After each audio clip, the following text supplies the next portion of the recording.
Dobrodošli, dragi gledalci. Glavne vesti za 20. avgust otvaramo pričom koja dolazi upravo iz njemačkih medija i koja pokazuje koliko se evropska bezbednosna slika promijenila. Više se ne govori samo o sankcijama, diplomatskim upozorenjima, dodatnim vojnim budžetima ili slanju nekoliko hiljada vojnika na istočno krilo NATO-a. Sada se u njemačkoj javnosti otvoreno razmatra mnogo ozbiljniji scenario. Šta bi NATO konkretno uradio ako bi Putin i Rusija krenuli prema baltičkim državama?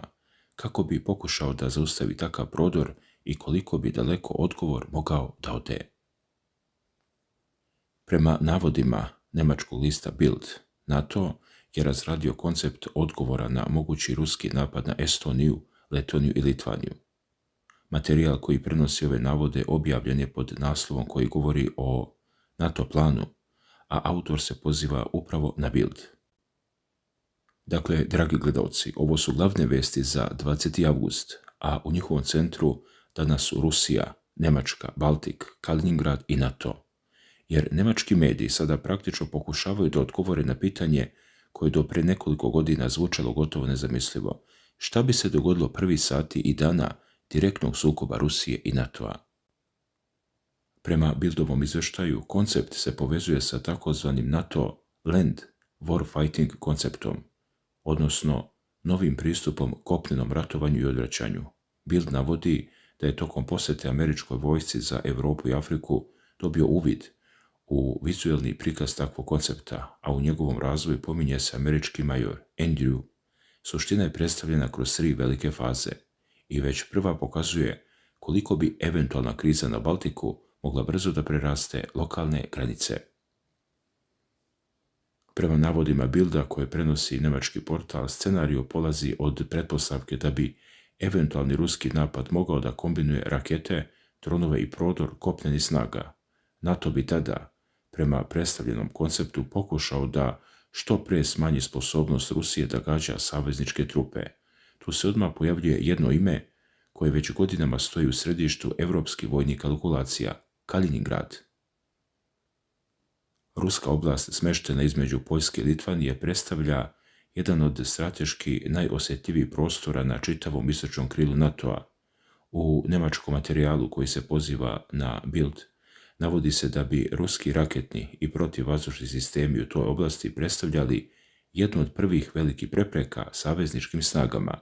Zbog toga se u scenariju govori o pokušaju njihovog neutralisanja avionima, raketama i bespilotnim sistemima. Drugim rečima, ako bi izbio rat za Baltik, njemački mediji opisuju scenario u kojem bi jedna od prvih velikih bitaka mogla da se vodi oko sposobnosti Rusije da iz Kaliningrada kontroliše vazdušni prostor i ugrožava NATO jedinice, i upravo ovdje stvari postaju ozbiljne. Kaliningrad nije neka udaljena tačka duboko u Rusiji. To je ruska teritorija praktično ugrađena u prostor NATO-a. Sa jedne strane Poljska, sa druge Litvanija, a preko Baltika nalaze se Njemačka, Danska i Skandinavija. Svaka velika vojna operacija oko tog prostora automatski bi uključivala vazduhoplovstvo, protivvazdušnu odbranu, mornaricu, raketne sisteme, elektronsko ratovanje i logistiku više država. Zbog toga su glavne vesti za 20. avgust mnogo šire od jednog njemačkog novinskog naslova. Drugi deo koncepta možda još bolje pokazuje kako NATO zamišlja rat budućnosti. Također, prema Bildovim navodima, duž granica prema Rusiji i Belorusiji trebalo bi da postoji svojevrsna autonomna zona. U njoj ne bi prvenstveno stajale velike koncentracije vojnika. Umjesto toga, prostor bi bio ispunjen senzorima, dronovima, robotizovanim vozilima i drugim bespilotnim sistemima. Ideja je jednostavna. Ako protivničke snage krenu napred, prvo ne nailaze na klasičnu liniju rovova sa hiljadama vojnika, već na prostor u kojem ih bespilotne platforme otkrivaju, prate, usporavaju i napadaju. Iskustvo rata u Ukrajini promenilo je način na koji gotovo sve velike vojske razmišljaju o kopnenom ratu. Dron od nekoliko hiljada ili desetina hiljada evra može da otkrije ili ugrozi sistem vredne milione. Senzori mogu da prate pokret jedinica kilometrima iza linije dodira. Podaci sa više platformi mogu da budu povezani gotovo trenutno. Zbog toga se u njemačkom materijalu posebno govori o masovnom korištenju senzora i podataka. Dakle, ovo više nije klasična slika hladnog rata u kojoj se dve ogromne oklopne armije susreću na jednoj liniji. NATO pokušava da zamisli prostor u kojem bi veliki deo prvog kontakta sa protivnikom preuzele mašine, ali onda dolazimo do treće faze. Prema Bildovom prikazu, ako zaustavljanje ruskih snaga na granici ne bi bilo dovoljno, scenario predviđa operaciju protiv vojne i logističke infrastrukture koja omogućava nastavak napada. U njemačkom materijalu pominju se aerodromi, vojna infrastruktura, proizvodni kapaciteti, mostovi i željezničke veze. Dakle, logika bi bila da se ne pokušava samo uništiti ono što se već nalazi na bojnom polju, nego i prekinuti sistem koji dovodi nove vojnike, municiju, gorivo i tehniku. Pominju se čak i svojevrsni vazdušni most kojim bi se bespilotni sistemi i roboti mogli ubacivati radi dejstva protiv vojnih objekata. Sama činjenica da se ovakvi scenariji danas otvoreno pojavljuju u velikim njemačkim medijima govori koliko se politička i vojna klima promenila. Pre 10 godina ovakav tekst bi verovatno izazvao nevericu. Danas se čita kao deo ozbiljne evropske bezbednosne debate. A zašto NATO prema Bildu ne želi da sve ostane tajna? Postoji još jedan neobičan deo priče. Prema Bildovom izveštaju, deo logike jeste da protivnik treba da zna da NATO ima odgovor. To je klasična logika odvraćanja. Ako druga strana veruje da može brzo da zauzme teritoriju, napravi gotovu stvar i tek onda pregovara, iskušenje za napad može biti veće. Ako unaprijed zna da će napredovanje biti zaustavljeno dronovima, da će raketni sistemi biti napadnuti i da bi logistička infrastruktura mogla postati meta, računica se menja. Poruka bi dakle bila: nemoj ni pokušavati.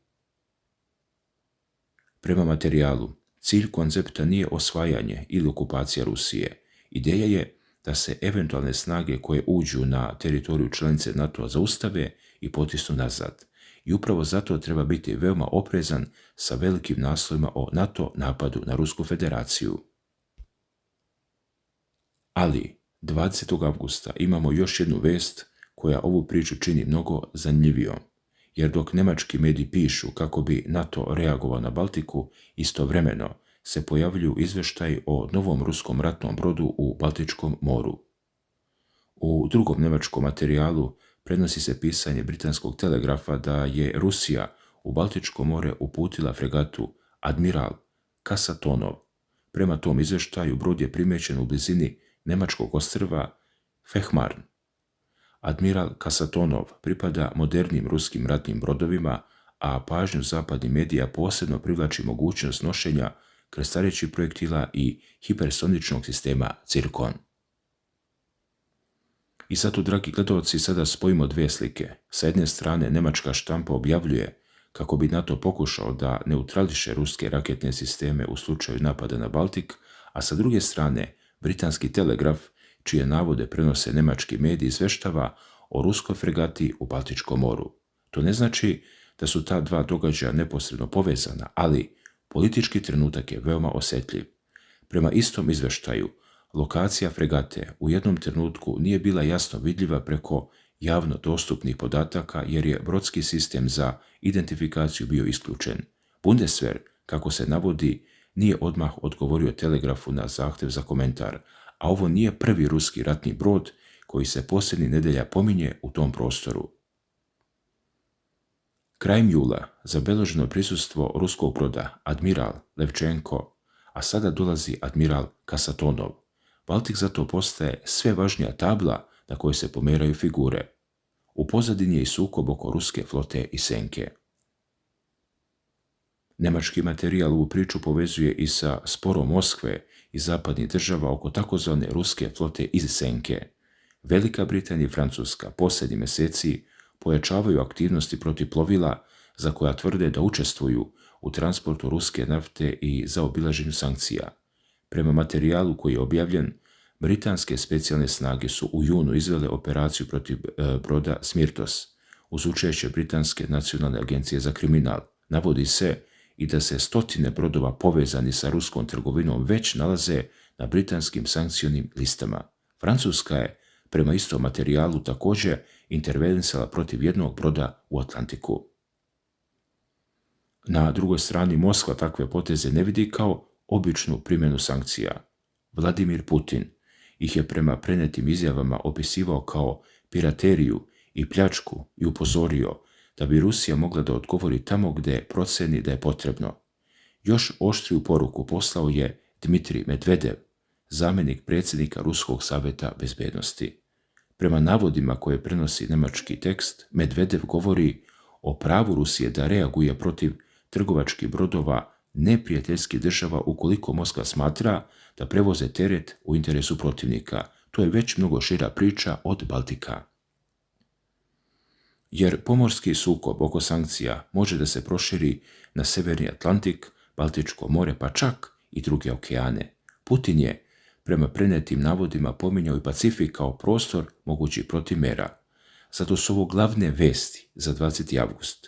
Istovremeno imamo NATO scenarije za kopneni rat, ruske ratne brodove na Baltiku, spor oko trgovačkih brodova i ubrzano nemačko naoružavanje, a upravo Njemačka postaje sljedeći veliki deo priče. Bundeswehr ponovo traži kasarne. Ruski portal Novorosinform, prenoseći i komentarišući njemačke izvore, objavio je materijal pod dramatičnim naslovom da su Bundeswehru iznenada potrebne kasarne i da njemački general otvoreno kaže: naš problem je Moskva.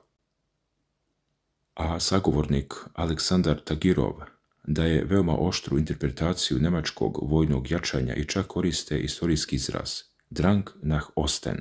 To je njihova politička interpretacija, a ne zvanično objašnjenje njemačke vlade. Ali iza takve interpretacije nalaze se stvarni njemački planovi povećanja vojnih kapaciteta. Pominju se objekti u Sigmaringenu, Kuselu, Soestu i drugi, kao i bivša američka vojna infrastruktura. Zašto su kasarne toliko važne? Zato što vojska ne može preko noći da poveća broj ljudi samo kupovinom tenkova i aviona. Za desetine hiljada novih vojnika potrebni su smještaj, poligoni, magacini, radionice, logistički centri, železnički kapaciteti, vozila, komandni objekti i instruktori. Kada država počne ponovo da aktivira vojnu infrastrukturu koja je posle hladnog rata zatvarala ili predavala civilnom sektoru, to govori o promjeni dugoročne strategije i Njemačka tu promjenu više ni ne krije. U ruskom materijalu posebno se prenosi intervju generalnog inspektora Bundeswehra Karstena Breuera. Prema prenetim navodima, Breuer upozorava da Bundeswehr mora da bude spreman za mogućnost vojnog sukoba sa Rusijom do kraja ove decenije, pri čemu se 2029. godina već dugo pojavljuje kao važan vremenski okvir u njemačkoj bezbednosnoj debati. Ali opet postoji važna nijansa. Njemački vojni vrh ne tvrdi da će rat 2029. sigurno početi. Poruka je da njemačka vojska mora da bude sposobna za borbu pre nego što eventualna prijetnja postane stvarnost. To je ogromna razlika. Ipak, dragi gledalci, za građane Njemačke praktična posljedica je ista. Država ulaže mnogo više u vojsku. Kasarna koja je jučer bila nepotrebna danas ponovo postaje važna. Rezervista koji je ranije bio samo ime u evidenciji ponovo dobija značaj. Železnička pruga više nije samo civilna infrastruktura, već potencijalni koridor za prebacivanje jedinica prema Poljskoj i Litvaniji. Aerodrom više nije samo aerodrom. Luka više nije samo trgovačka luka. Sve dobija i vojnu dimenziju. U ruskom materijalu navodi se cilj od najmanje 260.000 aktivnih, profesionalnih i ugovornih vojnika uz približno 200.000 rezervista. Ako se ti brojevi ostvare, govorimo o vojnom sistemu koji bi direktno ili kroz rezervu obuhvatao približno 460.000 ljudi. To ne znači 460.000 vojnika spremni da sutra krenu na front. Rezerva i aktivni sastav nisu ista stvar, ali pokazuje razmjere njemačkih ambicija. Njemačka, koja je decenijama posle hladnog rata smanjivala vojsku, sada razmišlja u potpuno suprotnom smjeru. I nije samo broj ljudi u pitanju. Berlin ulaže u protivvazdušnu odbranu, municiju, logistiku, avijaciju, komandne sisteme, infrastrukturu i sposobnost brzog prebacivanja snaga prema istočnom krilu. Drugim rečima, Glavne vesti za 20. avgust ne govore samo o tome šta bi NATO radio ako bi Putin krenuo prema Baltiku. Govore o tome da se infrastruktura potrebna za takav odgovor već gradi i širi u miru. Još jedan podatak iz njemačkog materijala savršeno se uklapa u ovu sliku. Bundeswehr uspostavlja stalno prisustvo brigade u Litvaniji sa ukupno do približno 5000 pripadnika kada bude potpuno razvijena. Plan je da brigada bude operativno spremna do 2027. godine. Glavni kompleks se gradi u Ridning-Kaiu. Ovo je istorijska promjena za Njemačku. Decenijama je osnovna ideja Bundeswehra bila odbrana njemačke teritorije i učešće u savezničkim operacijama. Sada Njemačka trajno postavlja veliku borbenu formaciju daleko istočno od svojih granica, praktično neposredno prema Belorusiji i blizu ruske Kaliningradske oblasti. Ako pogledate kartu, odmah postaje jasno zašto. Litvanija se nalazi između Belorusije, Kaliningrada, Letonije i Poljske, a između Poljske i Litvanije nalazi se čuveni Suvalski koridor, prostor koji zapadni vojni analitičari godinama označavaju kao jedan od najosjetljivijih tačaka NATO-a. U eventualnom velikom ratu pitanje kopnene veze Poljske i Baltika postalo bi ključno. Zato njemačka brigada u Litvaniji nije simboličan potez, to je deo mnogo šire promjene vojnog rasporeda NATO pakta. Dragi gledalci, i dok se jedinice pomeraju prema Litvaniji, nebo iznad Njemačke priprema se za novu veliku vežbu. Prema njemačkoj agenciji DPA i informacijama Luftwaffe-a koje prenosi dostavljeni njemački tekst, u maju 2027. planirana je velika vežba Air Defender 27. Očekuje se oko 200 borbenih i pomoćnih aviona iz više članica NATO-a. Vežba bi trebalo da traje od 3. do 14. maja sa težištem na severnoj polovini Njemačke, Severnom moru i području Mecklenburg, prednje Pomeranije. Vežba će se savezničko djelovanje u vazduhu i na zemlji. To znači da se priprema ne završava kupovinom opreme. Vežba se na način na koji desetine ili stotine aviona različitih država mogu da djeluju kao jedna velika formacija. Također, u materijalu koje prenosi Novo Rosinform pojavljuje se i britanski vojni vrh. Pominje se načelnik britanskog odbrambenog štaba i stav da evropske članice NATO-a moraju da preuzmu veći deo tereta sopstvene odbrane. To je možda jedna od najvažnijih promjena posljednjih godina. Evropa decenijama računa na američku vojnu moć kao krajnju garanciju bezbednosti. Američki avioni, američka logistika, američki sateliti, američka obavještajna infrastruktura, američka nuklearna zaštita, američke snage u Evropi. Ali evropske države sada sve više razmišljaju o pitanju šta ako prvih nekoliko dana velike krize moramo mnogo više da uradimo sami. A sa ruske strane priča izgleda gotovo obrnuto, dok NATO tvrdi da jača istočno krilo zato što strahuje od Rusije, ruski mediji NATO jačanje predstavljaju kao dokaz da se Zapad priprema za mogući sukob sa Rusijom. Zato Novorosinform njemačko ponovno otvaranje kasarni ne predstavlja kao običnu odbrambenu reformu. Ruski portal koristi mnogo oštriji istorijski okvir i pita da li se vraća novi Drang nach Osten. To je interpretacija ruskog izvora, ali je važno jer pokazuje kako se isti događaj vidi sa dve potpuno različite strane. Berlin kaže, moramo biti spremni jer Rusija predstavlja prijetnju. Moskva odgovara, pogledajte koliko se NATO približava našim granicama i koliko vojske gomila. NATO kaže, brigada u Litvaniji služi odvraćanju. Ruska strana vidi njemačke vojnike sve bliže svojim granicama. Zapad kaže, Air Defender je odbrambena vežba. Ruska javnost vidi stotine NATO aviona koji uvežbavaju veliki rat. Zapad kaže, plan za Baltik postoji da bi spriječio napad i tako dalje. Ne mora nijedna strana da želi veliki rat da bi situacija postala opasna. Dovoljno je da obje strane počnu da veruju da se ona druga sprema za njega. I zato posljednje pitanje, nijako danas govori glasnije. Mnogo važnije pitanje je koliko dugo ovakvo međusobno podizanje uloga može da traje bez ozbiljnog incidenta. Da li su javno predstavljeni NATO scenarij zaista najbolji način odvraćanja Moskve ili će Rusija upravo zbog njih još više ojačati Kaliningrad i Baltičku flotu? Da li njemačko povećanje Bundeswehra povećava evropsku bezbednost ili Moskva u tome vidi potvrdu sopstvenih najgorih strahova? I konačno, ako obje strane tvrde da se samo brane, ko će prvi zaključiti da više nema dovoljno vremena da čeka? To su pitanja koja ostaju otvorena posle glavnih vesti za 20. avgust. Jer ovog puta u centru priče nisu samo Ukrajina i linije fronta. U centru su Njemačka, Rusija, NATO i Baltik. A ono što se tamo danas planira i gradi moglo bi mnogo više da odredi budućnost evropske bezbednosti nego bilo koja pojedinačna izjava iz Berlina ili Moskve. Hvala na pažnji, dragi gledalci.